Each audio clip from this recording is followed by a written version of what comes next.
Everyone, this is pro जनोथिया। आज हम एक सेशन स्टार्ट करने वाले हैं। ये सेशन रिगार्डिंग है DSSB में रिसेंटली जगह आई है TGT नेचुरल साइंस की, उसके रिगार्डिंग।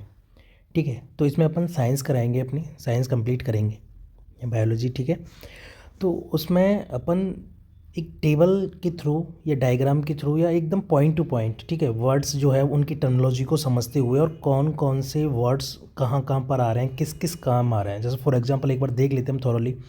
जैसे कि ये हो गए ingestion, digestion, absorption, assimilation, excretion. ठीक है, इसमें ये हो गया ह्यूमन डाइजेस्टिव सिस्टम में कौन एलिमेंट्री कैनाल हो गई, इसमें mouth, oesophagus, stomach, small intestine कहाँ कहाँ पे होते हैं ये। ठीक है, और कौन कौन से आहार नाल में कौन कौन से आते हैं, ग्रंथि में कौन कौन से आते हैं, ये बकल कैविटी हो गया। तो इस तरीके से अपन जो है एकदम टेबल के थ्रू और डायग्राम के थ्रू अपन इसको समझेंगे। ठीक है, तो आपको क्या करना है, एक बार इसको थोरोली देखना है वीडियो को। ठीक है, वीडियो को थोरोली देखना है और अपने नोट्स जो है वो नोट डाउन कर लेना। बहुत शॉर्ट्स नोट्स हैं, तो बहुत मतलब एक्चुअली का एनसीईआरटीज़ वगैरह से कलेक्ट वगैरह करके ये बनाए गए हैं। ठीक है, तो बहुत शॉर्ट्स नोट्स हैं, तो आपको क्या करना है कि इनको नोट डाउन करना है और इनको रीड करना है फिर उसके बाद। ठीक है, बाकी का आप अपना जो भी एनसीईआरटीज़ वगैरह कंप्लीट करने हो वो सारा आपको अलग से करना है। बस एक बार ये रीड कर लो तो I hope it will help you in your exams. ठीक है, तो चलिए स्टार्ट करते हैं। सबसे पहले न्यूट्रिशन या फिर पोषण। तो न्यूट्रिशन किसे कहा जाता है? फूड जो होता है उसकी प्रोसेस को, ठीक है, फूड की जो प्रोसेसिंग होती है वो न्यूट्रिशन होता है, पोषण होता है। ठीक है, अगर इसके माध्यम की बात की जाए, मोड्स की बात की जाए, तो कितने मोड्स का होता है? ये होता है 2 प्रकार का मोड्स। ठीक है, माध्यम होगा ये। आपको जो राइटिंग है या फिर उसके जो वर्ड्स हैं उन पर उतना ध्यान मत देना। एक्चुअली क्या मैं बोल के बता दूंगा, कहीं मिस्टेक होगी तो हम उसे सही करवा देंगे। ठीक है, तो मोड्स का मतलब हो गया माध्यम। ठीक है, 2 प्रकार के होते हैं, एक होते हैं ऑटोट्रॉप और दूसरे होते हैं हेटेरोट्रॉप। ठीक है, तो ऑटोट्रॉप उष्णकटिबंधीय नहीं, स्वपोषी, स्वपोषी। तो it's not autotroph, sorry it's not उष्णकटिबंधीय, इट इज़ ऑटोट्रॉप।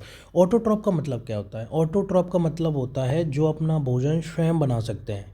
जो अपना भोजन स्वयं बना सकते हैं वो ऑटोट्रॉप कहलाते हैं। ठीक है, ऑटोट्रॉपिक कहलाते हैं। और जो अपना भोजन स्वयं नहीं बना सकते वो हेटेरोट्रॉपिक, हेटेरोट्रॉप कहा जाता है उन्हें, या कहलाते हैं। ठीक है, तो 2 प्रकार के होते हैं, ऑटोट्रॉप और हेटेरोट्रॉप। ठीक है, ऑटोट्रॉप वो होते हैं जो अपना भोजन स्वयं बना सकते हैं। फॉर एग्जांपल प्लांट क्या करते हैं? अपना भोजन स्वयं बनाते हैं। वो प्रोसेस होती है एक फोटोसिंथेसिस, उसके थ्रू अपना भोजन स्वयं बनाते हैं। ठीक है, हेटेरोट्रॉप में क्या होता है कि वो अपना भोजन स्वयं नहीं बनाते, जो प्लांट्स ने भोजन बनाया है उस भोजन को उपयोग में लेते हैं। ठीक है, फॉर एग्जांपल फल के रूप में, बीज के रूप में, पत्ती, तने, जड़ एक्सेट्रा, काफ़ी तरीके से जो है वो प्लांट्स के द्वारा बनाए गए भोजन को उपयोग में लेते हैं, खुद अपना भोजन नहीं बनाते। ठीक है, और उसमें भी अलग अलग प्रकार के होते हैं, जैसे सेप्रोफाइटिक हो गया। ठीक है, ये तो गले, सड़े गले जो होते हैं या मृत पदार्थों को खाते हैं। ठीक है, इसमें आता है एक पैरासिटिक। पैरासिटिक का मतलब है जो एक दूसरे परजीवी रहता है। परजीवी का मतलब लाइस हो गया, टिक्स हो गया, मॉस्किटो हो गया, ठीक है, कसकटा हो गया, डोडर हो गया। ठीक है, तो वो लाइस के जू हो गया, टिक हो गया, मच्छर हो गया, कशकटा हो गया और डूडर हो गया। ठीक है, तो ये जो हैं वो एक दूसरे पे परजीवी रहते हैं। एक होती है होलोजोइक। होलोजोइक मतलब सब कुछ खा लेंगे, कोई वो नहीं है। ह्यूमंस हो गया, डॉग हो गया, काऊ हो गया, मनुष्य, कुत्ता, गाय एक्सेट्रा। ठीक है, तो एक बार फिर से देख लेते हैं। Autotroph, they can synthesise their food own, वे अपना भोजन स्वयं बना सकते हैं। Heterotroph, they can not synthesise their food own. ठीक है, तो वो अपने फूड को खुद से सिंथेसाइज नहीं कर सकते, वो डिपेंडेंट होते हैं। ठीक है, या तो प्लांट पे होंगे या फिर ऐसे एनिमल्स पे डिपेंडेंट रहेंगे जो इनडायरेक्टली प्लांट पे डिपेंड रहते हैं। ठीक है, जैसे कि मनुष्य है, मनुष्य डायरेक्टली कुछ भी खा लेता है, घास फूस भी खा लेता है। ठीक है, जो हरी सब्जियां वगैरह। और मनुष्य जो है वो नॉन वेजिटेरियन भी होता है, तो वो एक्चुअली क्या है कि जो उस पर डिपेंडेंट है, प्लांट्स पे, उनको भी खा लेता है। फॉर एग्जांपल मैं लायन की बात करूँ, लायन में क्या होता है कि वो हिरण को खाता है ना। फॉर एग्जांपल और भी कई जानवरों को खाता है, लेकिन हिरण को खाता है। हिरण क्या खाता है? घास फूस खाता है। तो लायन क्या है? इनडायरेक्टली प्लांट पर डिपेंडेंट है। अगर प्लांट नहीं होंगे तो हिरण नहीं होगा, हिरण नहीं होगा तो लायन क्या खाएगा? तो directly indirectly they are dependent on the plant. ठीक है, तो मोड्स हो गए ऑटोट्रॉप, हेटेरोट्रॉप। हेटेरोट्रॉप 3 प्रकार के होते हैं, सेप्रोफाइटिक, पैरासिटिक, होलोजोइक। सेप्रोफाइटिक में मृत एवं सड़े गले पदार्थों को खाते हैं। फॉर एग्जांपल बात की जाए तो bread mould, Rhizopus, mushroom yeast. ठीक है, ब्रेड मॉल्ट हो गया, ब्रेड फफूंद हो गया, राइजोपस मशरूम खमीर, ठीक है। राइजोपस मशरूम खमीर अलग अलग है, ठीक है। राइजोपस अलग है, मशरूम अलग है, यीस्ट अलग है, ठीक है। पैरासिटिक की अपने बात कर ली थी, लाइस, टिक, मॉस्किटो, कुस्कुटा, डोडा, जू, टिक, मच्छर, कुस्कुटा, डोडा। होलोजैक में अपने बात की थी ह्यूमन, डॉग, काउ, मनुष्य, कुत्ता एंड गाय। चलिए आगे देखते हैं। आगे है स्टेजेस ऑफ न्यूट्रिशन। तो न्यूट्रिशन की स्टेज क्या है? तो पहला होती है इंजेशन, अंतःग्रहण, दूसरा होता है डाइजेशन, पाचन, तीसरा होता है एब्जॉर्प्शन, अवशोषण, चौथा होता है एसिमिलेशन, श्वांगीकरण, ठीक है, श्वांगीकरण, एसिमिलेशन, और पांचवा होता है उत्सर्जन। क्वेश्चन कैसे आ सकता है? सीक्वेंस में लगाइए, ठीक है, क्रम में। तो पहला क्या होता है? Ingestion, digestion, absorption, assimilation and excretion, ठीक है। ये इसके टाइप्स हो गए, सॉरी स्टेजेस हो गए। आगे देखते हैं अपन ह्यूमन डाइजेस्टिव सिस्टम, महिला पाचन तंत्र नहीं, मानव पाचन तंत्र, ठीक है, मानव, ठीक है, ह्यूमन डाइजेस्टिव सिस्टम। तो ये देख लेते हैं, ये दो उसमें डिवाइडेड रहता है। एक होता है एलिमेंट्री कैनाल फर्स्ट, दूसरा होता है ग्रंथियाँ। एलिमेंट्री कैनाल में क्या होता है? माउथ या बक्कल कैविटी, ठीक है, मुंह या मुंहवा, mouth, buccal cavity, buccal cavity इन्हें बोला जाता है। ईशोफेगस हो गया, घेंगा नहीं, इसको कुछ और बोला जाता है, मुझे याद नहीं आ रहा। ईशोफेगस, ठीक है, ईशोफेगस हो गया। अगला हो गया स्टमच, पेट, स्मॉल इंटेस्टाइन, छोटी आंत, लार्ज इंटेस्टाइन एंड एनस, ठीक है, बड़ी आंत एंड गुदा, ठीक है। ये सारे पार्ट हो गए। क्या हो गया? Mouth and buccal cavity, oesophagus, stomach, small intestine, large intestine and anus, ठीक है। ग्लैंड्स की बात की जाए तो सलाइवरी ग्लैंड, लार ग्रंथि, लीवर, क्या है यार, लीवर, यकृत, पेनक्रियास, पेनक्रियास, अग्नाशय, पेनक्रियास, PANCREAS, ठीक है, पेनक्रियास, अग्नाशय, ये हो गया। एक बार अपन इसमें डायग्राम में देख लेते हैं, ठीक है।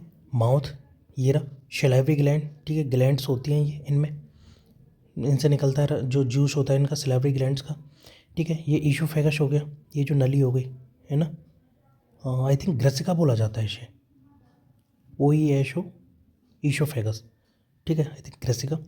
ये हो गया लिवर, ठीक है, सबसे बड़ी ग्रंथि होती है अपनी ह्यूमन बॉडी की, ठीक है। इसमें गॉल ब्लैडर हो गया ये, ठीक है। ये स्टमच हो गया ये, ठीक है, स्टमच हो गया ये। उसके बाद ये पेनक्रियाज होगा, ये छोटा सा, ठीक है, पेनक्रियाज। लार्ज इंटेस्टाइन जो होती है वो बड़ी सी होती है, ठीक है, ये लार्ज इंटेस्टाइन, और ये एनस वाला पोर्शन हो गया, ठीक है। उससे जस्ट ऊपर रेक्टम वाला पोर्शन हो गया, ठीक है, इससे जस्ट ऊपर रेक्टम हो गया। स्मॉल इंटेस्टाइन ये छोटी छोटी छोटी छोटी, ये ऐसे ऐसे करके ये बहुत वो रहती है, ठीक है। और अपेंडिक्स क्या होती है? ये वाली जो, ठीक है, ये अपेंडिक्स हो गई। एक बार फिर से देख लेते हैं। माउथ सभी को पता ही है, सैलिवरी ग्लैंड इसमें माउथ में होती है, लार ग्रंथि जो होती है, ठीक है। ईशोफेगस हो गई है, OESO PHGOS, ईशोफेगस हो गया। स्टोमच ये हो गया, ठीक है। लीवर ये लाल सा है, बड़ी सी ग्रंथि, ठीक है। गॉल ब्लैडर ये छोटा सा हो गया, ये संक, मतलब संक क्या है ये, मतलब ये थैली टाइप की सी स्ट्रक्चर जो हो गई, गॉल ब्लैडर, ठीक है। उसके बाद पेनक्रियाज हो गया ये वाला, ठीक है, ये। एंड उसके बाद लार्ज इंटेस्टाइन हो गई ये बड़ी सी, लार्ज मतलब बड़ी वाली लार्ज इंटेस्टाइन, ठीक है। ये अपेंडिक्स हो गया। स्मॉल इंटेस्टाइन ये पिंक कलर की होगी, छोटी छोटी छोटी छोटी, बहुत बड़ी होती है, ठीक है। उसके बाद इस जो लार्ज इंटेस्टाइन होती है उसके एंड पे एनस होता है, उससे जस्ट पहले जो फॉली हुई स्ट्रक्चर होती है वो रेक्टम होता है, ठीक है। यहाँ तक क्लियर है। आगे देखते हैं अपन बकल कैविटी, ठीक है। बकल कैविटी में क्या होता है? एक तो होता है फिजिकल डाइजेशन, एक होता है केमिकल डाइजेशन, ठीक है। फिजिकल डाइजेशन जो होगा वो बाई टीथ के द्वारा होगा, दांतों के द्वारा उसको भोजन को कुतरा जाएगा ना, चबाया जाएगा, कुतरा जाएगा बहुत अच्छे से। तो इसमें कौन कौन से ये क्या क्या हेल्प करते हैं? इंसीजर जो होते हैं वो कटिंग का काम करते हैं, ठीक है, कृंतक क्या करते हैं? काटने का। कैरिन क्या होते हैं? वो टीयर का काम करते हैं, फाड़ने का, कैरिन टीयर का। प्रीमोलर ग्राइंड करने का, पीसने का काम करते हैं, प्रीमोलर जो होते हैं वो पीसने का काम करते हैं, और मोलर जो होते हैं वो ग्राइंड एंड च्यू, पीसने और चबाने का काम करते हैं, दाढ़ जो होती है, ठीक है। तो एक बार देख लेते हैं फिर से। इंसीजर कटिंग का, कैराइन टीयर का, प्री मोलर ग्राइंड का, मोलर ग्राइंड एंड च्यू का, ठीक है, बाई टीथ। ये फिजिकल डाइजेशन हो गया। अगर अपन केमिकल डाइजेशन की बात करें तो केमिकल डाइजेशन में क्या होता है? सलाइवा के द्वारा, ठीक है, और एंजाइम, ठीक है, सलाइवा हेल्प करेगी इसमें, और एंजाइम्स। तो सलाइवरी एमाइलेज, एनिलेज नहीं सॉरी, एमाइलेज, ठीक है, AMYLASE, एमाइलेज, सलाइवरी एमाइलेज और टाइलिन, ठीक है। और अगर इस दूसरा क्या होगा, लाइसोजाइम, ठीक है, सलाइवरी एमाइलेज और टाइलिन, दूसरा हो गया लाइसोजाइम, ठीक है। अपन जीभ पे टेस्ट की बात कर लेते हैं। जीभ पे कौन सा टेस्ट कहाँ पर आता है, तो मीठे का जो टेस्ट है आगे टिप पर आता है, साइड में दोनों तरफ सॉल्ट का, स्वीट के जस्ट बाद सॉल्ट, और उसके जस्ट बाद खट्टा शोर, ठीक है। और सबसे लास्ट में बीच बीच में जो आता है वो बिटर, गंदा टेस्ट जो होता है वो वहाँ आता है, ठीक है।